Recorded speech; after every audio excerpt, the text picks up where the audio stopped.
রুহের জগতে আমরা এরকম একটা কনফারেন্সে জয়েন করেছিলাম।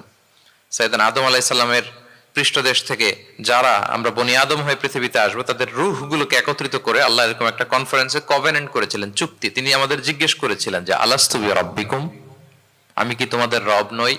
আমরা তখন স্বীকারোক্তি দিয়ে এসেছিলাম, আমরা বলেছিলাম ক্বালু বালা শাহিদিনা, হ্যাঁ আপনি আমাদের রব। তার মানে রুহের জগতেই আমরা আমাদের রবকে চিনে এসেছি, ইসলামকে চিনে এসেছি রুহের জগতেই।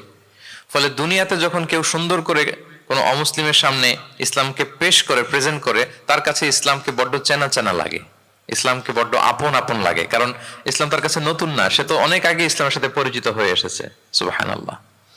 রুহের জগতেই সে ইসলামকে চিনে এসেছে, ইসলামের সাথে একটা ইন্টারাকশন তার রুহের জগতেই ছিল। ফলে দুনিয়াতে যখন চমৎকার ভাবে কারোর সামনে ইসলামকে প্রেজেন্ট করা হয়, ইসলামকে তার কাছে অপরিচিত লাগে না, এলিয়েন মনে হয় না, বরং বড্ড আপন আপন লাগে তার কাছে ইসলামকে।